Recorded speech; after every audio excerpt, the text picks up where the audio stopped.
Thanks, Tim. Welcome everyone again to the RCD Staff Workforce Interest Group meeting for March 14th, 2023. We're going to record just a piece of this one since we're going to do some activities. So welcome everybody. Thanks for being here.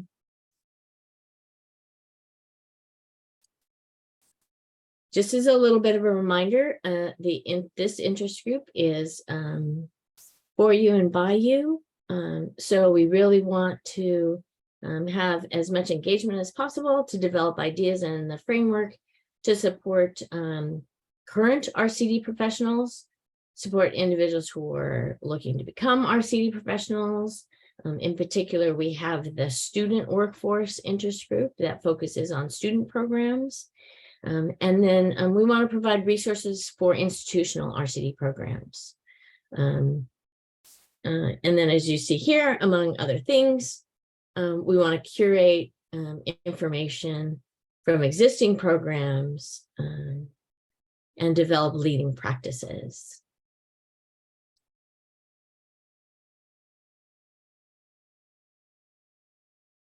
So today's agenda, I want to welcome everybody again. We'll have a short little update from the CARC Career Arcs Working Group. Then we'll talk a little bit about the phases of an RCD career. We'll get into breakout discussions, and then we'll do a quick wrap up. Right. Sorry, my thing gets a little bit touchy. I thought I saw Patrick. Is Armand here too? I'm here, but Armand's here. I think he's going to do the talk. Great. Okay. Yes, oh, good. I'm here. Perfect. So Armand, I'm just going to let you take it away and let you do introductions and go for it. Sounds good. Alrighty, let me share my screen. Oh, actually, do you mind if I share my screen, or is it like I can just go freeform, or I also have a few slides that I would be happy to kind of talk through? No, absolutely. I will stop sharing so that you can share. Sounds great. All right, let me see if let me go here to Zoom, actually. Share a screen.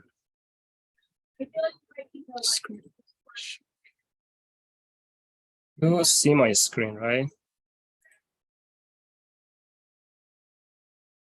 Yes, we're seeing it. Awesome. All right, so let me go to the beginning of my slide. First of all, I want to thank the work that everybody in the career arcs have put into this. This is the current list of career arcs members. There have been a lot more people who have contributed to the work. I just want to appreciate the time and effort that everybody put into this work. The career arcs working group was basically kind of one of the final, or kind of closing to the final outcomes of the effort that had started since 2016. I believe Patrick and Scott have been all involved during this time, among others. So there has been a series of conversation around the need to recognizing RCD careers in the domain, and that had kind of morphed into workshops and the definition of the facings that you all are aware of. I don't want to spend too much time on that. Career arcs kind of was part of the professionalization effort or working group as of 2021. But then due to its specific mission, it branched off as a working group with a focus on understanding the factors that attracts people to the domain, what helps them to grow in the RCD domain, and what hiring managers have in their possession to kind of hire people, or the factors that they need to consider. So that basically was the mission and vision of Career Arcs Working Group. And we have been working on a couple of initiatives since then. and there has been a few products. I'm not going to spend too much time on what has happened, but just for the context, I'm going to talk a little bit about some of the earlier effort and products of our work. These are the facings you are all aware of, and some sample career titles that go under these facings.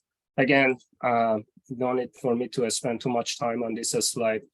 One of the motivations of what we were trying to do in the career arcs was basically to kind of understand and address some of the challenges that we are all facing in the domain, like, and some of them are listed here. There is a critical shortage of RCD carriers or RCD roles in our domain. There is a lack of understanding. There is the challenges in recruiting.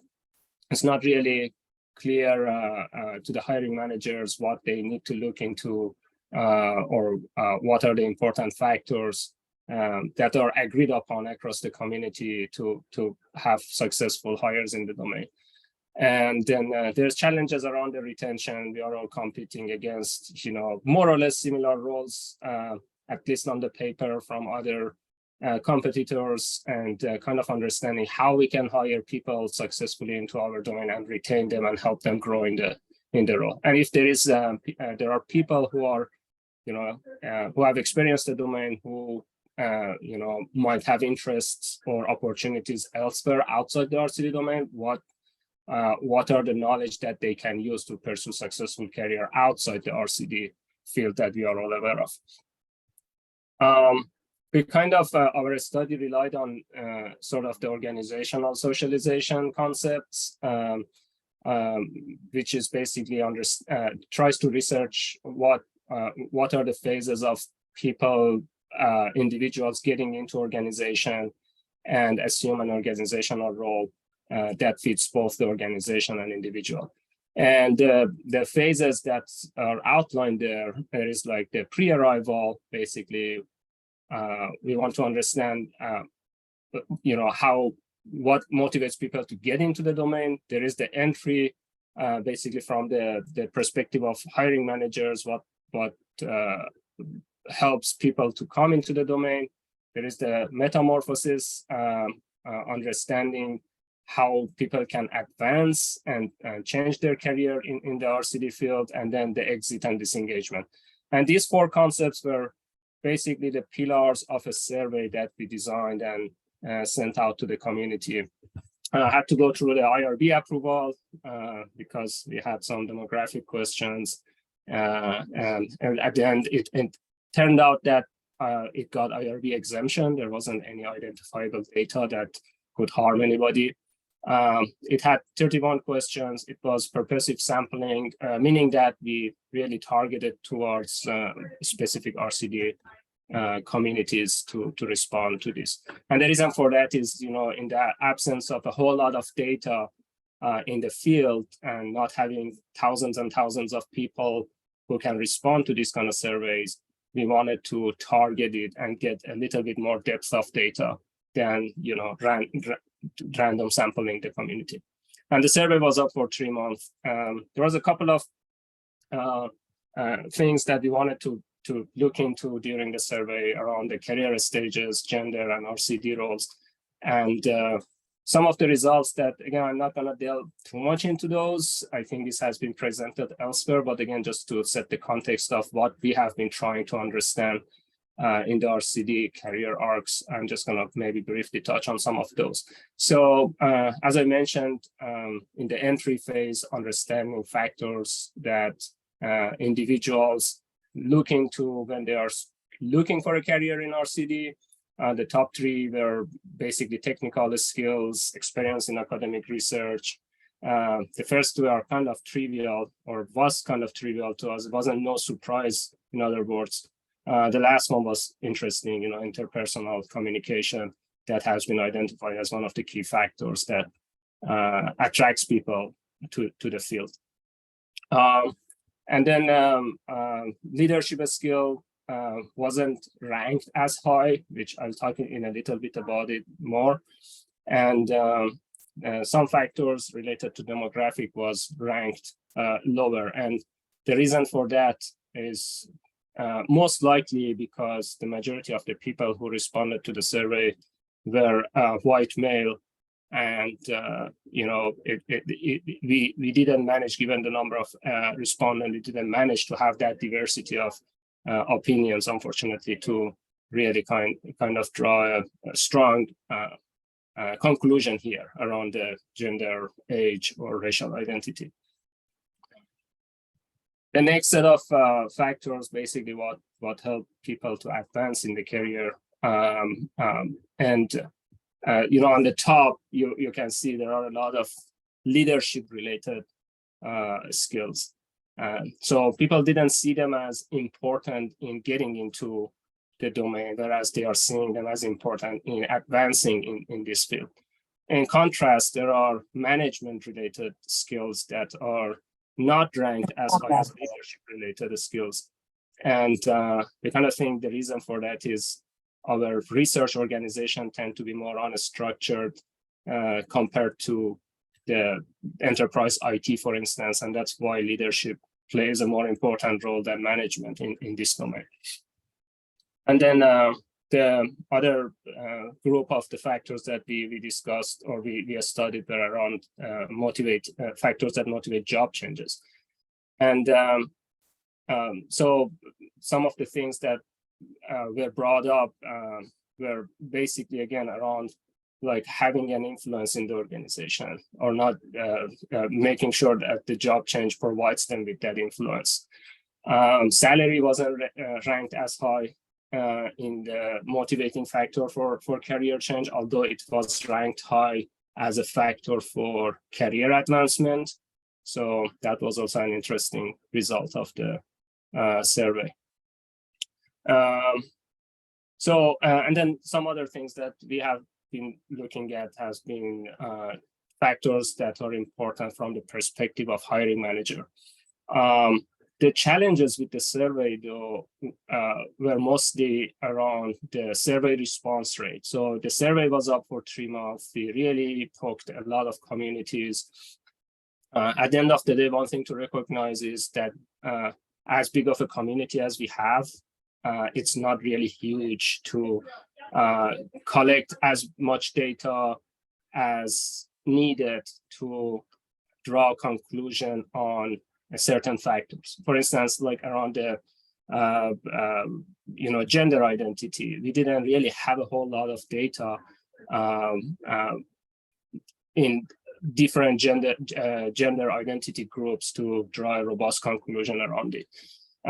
There is the audience reach, so really it's hard to reach to people, encourage them to respond to the survey in some cases. I talked about the diversity, and then there is a lot of nuances that if you want to really have a survey that touches on all of those nuances, it might require 500 questions. And considering the size of the community, it might really not receive a lot of response in all of those categories. So that's why we have been pursuing another second initiative in the Career Arcs working group based on the interview work. It's even more purposive sampling. We are reaching out to a more limited group of people. But one thing we would like to understand is, or we would like to pursue is to have a diverse set of opinion. Even if we are reaching out to less than 20 or less than 50 people, we would like that diverse set of opinion have representation in that, and then mostly rely on the depth of the knowledge that those individuals can provide in the interview work. So that also needed to go through IRB work. This was a more complicated IRB, considering that now you are interacting with individuals. And then the other factor has been a lot of job changes in the career arc. So people like myself had to go through IRB twice because I moved from one institution to another one.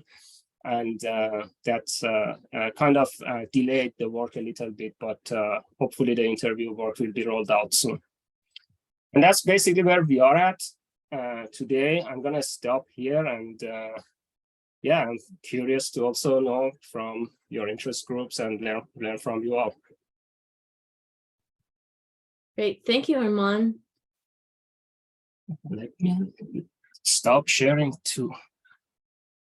last Zoom. Great.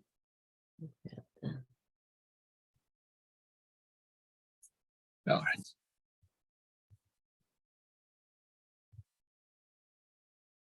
All righty. Can you all see my screen now here?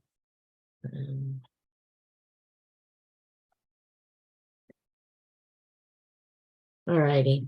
So I just want to do just talk. Sorry, I don't know why my window jumps around like that. We just want to talk just briefly about the phases of an RCD career in preparation to go into breakout rooms. Before I do that, does anybody have any questions for Armand or Patrick and the Career Arcs Working Group?